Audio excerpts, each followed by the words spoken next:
ముఖ్యమంత్రి గారు మాట్లాడిన మాటల్ని సుప్రీంకోర్టు కూడా తప్పుపట్టిన సంగతిని ఈ సందర్భంగా నేను మనవి చేస్తాను. గతంలో పట్టింది, ఇప్పుడు కూడా సుప్రీంకోర్టు ముఖ్యమంత్రి గారు మాడిన మాటల్ని తప్పుపట్టింది. మేము పదే పదే మొదటి నుంచి చెప్తా ఉన్నాం, ముఖ్యమంత్రి గారి యొక్క మాట తీరు,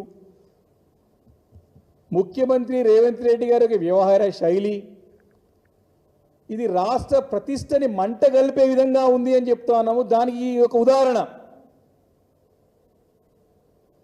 ముఖ్యమంత్రి గారు హోదా తగ్గట్టు వ్యవహరిస్తలేడని చెప్పి పదే పదే డే 1 నుంచి ఈరోజు దగ్గర 2 సంవత్సరాలు కావస్తూ ఉంది.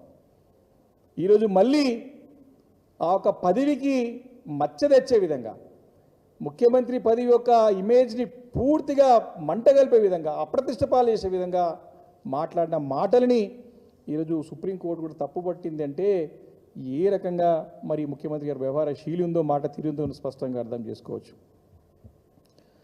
వారు ఒకటే అనుకుంటున్నారు, వారు జాక్పాట్ సీఎం, లాటరీ కొట్టినాడు, ఎట్లా వచ్చిండో మనందరికీ తెలుసు. వారి పార్టీ ఎమ్మెల్యేలు, వాళ్ళ పార్టీ నాయకులు చెప్పినారు. అన్ని వ్యవస్థలు, ముఖ్యమంత్రి అయిపోతే అన్ని వ్యవస్థలు తన గుప్పెట్లో ఉంటే ఆయనకు ఒక ఊహలో ఉన్నాడు. ఆయన ప్రజాస్వామ్య వ్యవస్థలు ఉన్నట్టు అనుకుంటలేడు. ముఖ్యమంత్రి అంటే ఒక రాజరిక వ్యవస్థలో ఒక రాజులా వ్యవహరిస్తూ ఉన్నాడు. ఏదైనా ఎట్లయితుందనే ఒక ధోరణితో, ఒక అహంకార ధోరణితో, అధికార మదంతో మాట్లాడిన మాటలు అనేక ఉన్నాయి. దాంట్లో ఈ యొక్క 10 మంది ఎమ్మెల్యేలకు ఉప ఎన్నికలు ఎలా వస్తాయని చెప్పేసి అసెంబ్లీలో ప్రశ్నించే సంగతి మరి గుర్తు చేస్తూ ఉన్నాను.